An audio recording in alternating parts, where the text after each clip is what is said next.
বন্ধুরা, ভারত পাকিস্তান সংঘাতে চীনের ভূমিকা নিয়ে ইয়র্কারে স্ট্রেট ড্রাইভ খেললেন জয়শঙ্কর।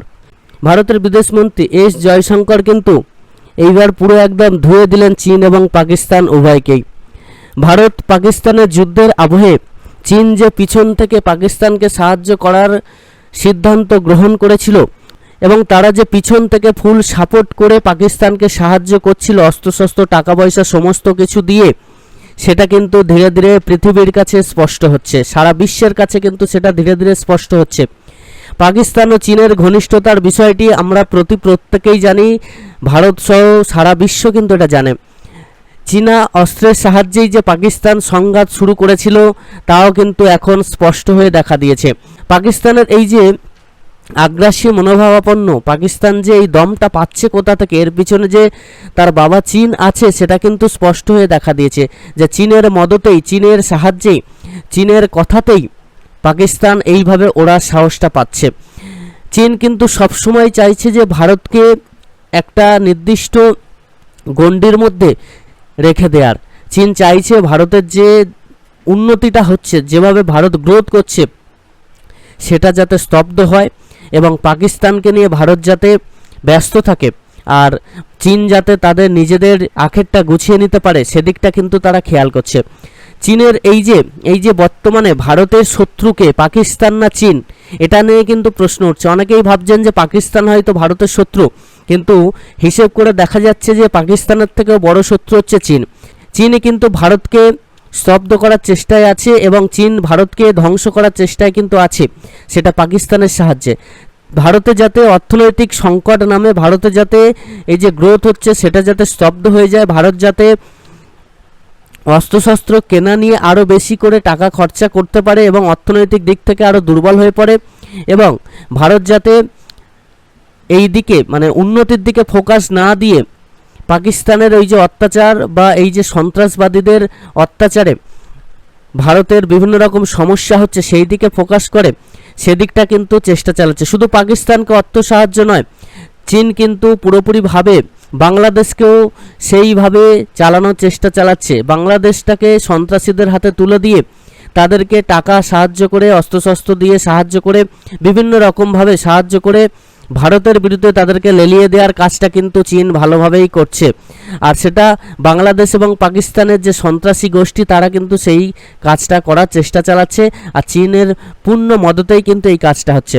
আর এই চীনকেই এবারে কিন্তু ধুয়ে দিলেন ভারতের বিদেশমন্ত্রী এস জয়শঙ্কর। গত 22 এপ্রিল পেহেলগাঁওতে জঙ্গি হামলার পরপরই সবাই বুঝে গিয়েছিল ভারতের জবাব দেবে। সেই মতো 6 এবং 7 মের মাঝামাঝি রাতে ভারতীয় সামরিক বাহিনী পাকিস্তানে 9টি জঙ্গি ঘাঁটি গুঁড়িয়ে দিয়েছিল। সেই সামরিক সংঘর্ষে চীনা যুদ্ধবিমান থেকে শুরু করে চীনা ড্রোন এবং চীনা এয়ার ডিফেন্স সিস্টেম ব্যবহার করেছিল পাকিস্তান। এই আবহে ভারত পাক সংঘর্ষে চীনা প্রত্যক্ষ মদতের বিষয়টি ছিল সুস্পষ্ট। চীন কিন্তু স্পষ্টরূপে পাকিস্তানকে সাহায্য করেছিল, সেটা স্পষ্ট হয়ে গেছে। কেননা চীন যে অস্ত্রশস্ত্রগুলো পাকিস্তানকে দিয়েছিল সেই অস্ত্রশস্ত্রগুলোই কিন্তু পাকিস্তান ব্যবহার করেছে এবং তার কিছু অস্ত্রশস্ত্র কিন্তু ভারতের মাটিতে পড়ে, যেগুলো ডিস্ট্রয় হয়নি, নষ্ট হয় না, সেগুলো কিন্তু এখন বর্তমানে পরীক্ষা নিরীক্ষা হচ্ছে। আর সেগুলোতে স্পষ্ট দেখা গেছে যে সেগুলো চীনা যন্ত্রাংশ। এই আবহে ভারত পাকিস্তান সামরিক সংঘর্ষে চীনের ভূমিকা নিয়ে প্রশ্ন করা হয় বিদেশমন্ত্রী এস জয়শঙ্করকে। এই নিয়ে স্পষ্ট জবাব দিলেন তিনি। জার্মান সংবাদপত্র ফ্রাঙ্কফুটার অ্যালগেমাইন সাইটুংকে দেয়া একটি সাক্ষাৎকারে জয়শঙ্কর সুনির্দিষ্টভাবে নাম না করে বলেন, পাকিস্তানের কাছে যেসব অস্ত্র ব্যবস্থা রয়েছে তার বেশিরভাগই চীনে তৈরি এবং দুই দেশ খুবই ঘনিষ্ঠ। এ থেকে আপনি আপনার উপসংহার টানতে পারেন। এদিকে অপারেশন সিঁদুর চলাকালীন ভারত ও পাকিস্তানের মধ্যে সামরিক সংঘাত পারমাণবিক উত্তেজনার পর্যায়ে পৌঁছেছিল কিনা তা নিয়েও জয়শঙ্করকে প্রশ্ন করা হয়েছিল। জবাবে বিদেশমন্ত্রী বলেন, এই প্রশ্নে আমি অবাক। দক্ষিণ এশিয়া যাই ঘটুক না কেন তার সঙ্গে পশ্চিমাদের পরমাণু সংকটের যোগসূত্র পেয়ে যায়। পরমাণু সংঘাত থেকে বিশ্ব কত দূরে, এমন প্রশ্নের জবাবে জয়শঙ্কর বলেন, অনেক দূরে, অনেক দূরে।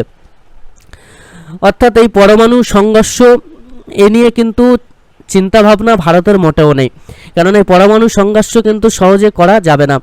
তিনি স্পষ্ট করে বলছেন, চীনের তৈরি এই যে যন্ত্র, তিনি স্পষ্ট করে বলছেন যে পাকিস্তানের কাছে যেসব অস্ত্র ব্যবস্থা রয়েছে তার বেশিরভাগই চীনে তৈরি, এবং চীনা মাল চায়না মাল কেমন হয় আপনারা প্রত্যেকেই জানেন, যার কোনো ভরসা নেই আর যার কোনো গ্যারান্টিও নেই।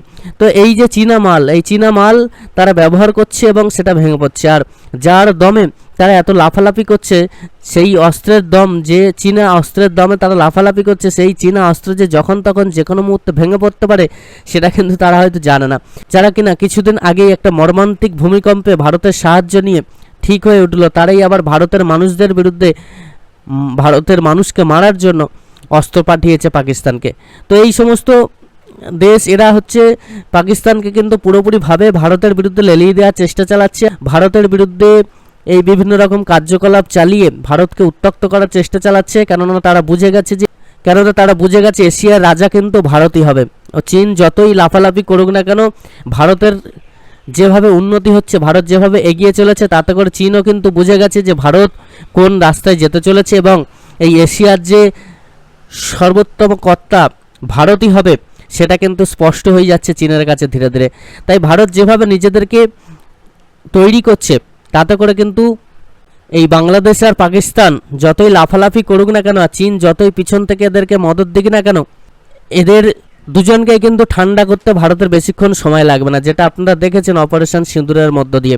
আর পাকিস্তান যদি এবার কিছু করার সাহস দেখায়, তার ফল যে কতটা ভয়ানক হতে পারে সেটা কিন্তু পাকিস্তান এবং চীন দুজনেই উভয়ে কিন্তু বুঝতে পেরে গেছে।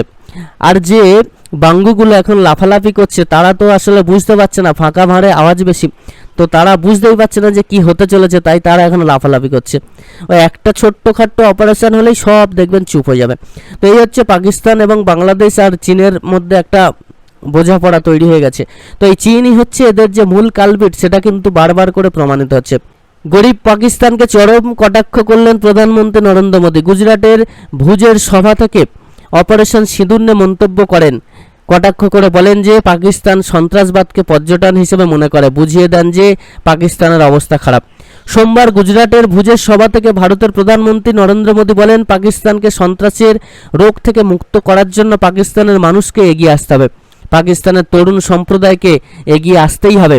সুখে নিশ্চিন্তে জীবন কাটাও, রুটি খাও, বন্যা মেরি গুলি তো হ্যাই, না হলে আমার বুলেট তো আছেই।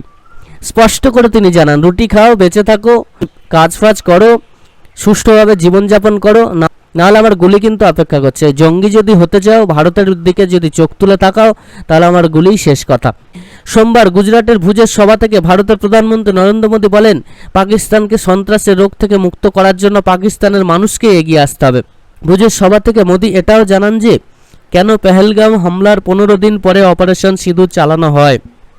তিনি বলেন, পেহেলগাম হামলার পরে আমি 15 দিন অপেক্ষা করেছিলাম, আশা করেছিলাম যে সন্ত্রাসবাদের বিরুদ্ধে পদক্ষেপ করবে পাকিস্তান, কিন্তু দেখে মনে হচ্ছে যে সন্ত্রাসবাদ হলো ওদের রুটি রুজি। সেই সঙ্গে মোদী বলেন, মনুষ্যত্বকে রক্ষা করার এবং সন্ত্রাসবাদকে ধ্বংস করার মিশন হলো অপারেশন সিঁদুর। সেই রেস ধরে ভারত এবং পাকিস্তানের আর্থিক অবস্থারও তুলনা করেন প্রধানমন্ত্রী। তিনি বলেন, ভারত যেখানে পর্যটনের উপর আস্থা রাখে, সেখানে পাকিস্তান আবার সন্ত্রাসবাদকেই পর্যটন হিসেবে বিবেচনা করে। আমি পাকিস্তানের লোকজনের কাছে জানতে চাই, আপনারা কি অর্জন করেছেন। ভারতের প্রধানমন্ত্রী স্মরণ করিয়ে দেন, আজ ভারত বিশ্বের 4র্থ বৃহত্তম অর্থনীতি, আর আপনাদের অবস্থা কি? যারা সন্ত্রাসবাদকে মদত যোগায় তারা আপনাদের ভবিষ্যৎ ধ্বংস করে দিয়েছে। উল্লেখ্য, আন্তর্জাতিক অর্থ ভাণ্ডারের পরিসংখ্যান উদ্ধৃত করে রবিবারই নীতি আয়োগের তরফে জানানো হয়েছে, জাপানকে ছাপিয়ে বিশ্বের 4র্থ বৃহত্তম অর্থনীতিতে পরিণত হয়েছে ভারত। 2024 সাল পর্যন্ত ভারত 5ম স্থানে ছিল। নীতি আয়োগের তরফে জানানো হয়েছে, আপাতত ভারতের থেকে শুধুমাত্র এগিয়ে আছে আমেরিকা, চীন এবং জার্মানি। আর যা পরিকল্পনা করা হয়েছে সেটা মেনেই যদি এগিয়ে যাওয়া যায়, তাহলে আগামী 2.5 থেকে 3 বছরের মধ্যেই বিশ্বের 3য় অর্থনীতিতে পরিণত হবে ভারত। আপাতত ভারতের অর্থনীতির বহর হলো $4 ট্রিলিয়ন মার্কিন ডলার। এই যে ভারত হু করে সামনের দিকে এগিয়ে চলেছে, আর এতে করে কিন্তু চীন বুঝতে পারছে যে ভারত ধীরে ধীরে তাদেরকেও ছাপিয়ে যাওয়ার চেষ্টা করছে। তো এটা কিন্তু হবে এক সময়।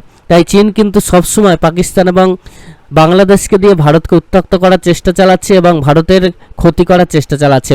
আর এর যে মূল কালপিট যে চীন, সেটা কিন্তু এখন বিশ্বের কাছে স্পষ্ট হয়ে গেছে। তাই বন্ধুরা, এই নিয়ে যদি কিছু বলার থাকে অতি অবশ্যই কমেন্টসে বলবেন, এবং ভালো লাগলে অতি অবশ্যই লাইক এবং কমেন্টস করবেন, চ্যানেলটিকে সাবস্ক্রাইব করে আমাদের পাশে থাকবেন। জয় হিন্দ।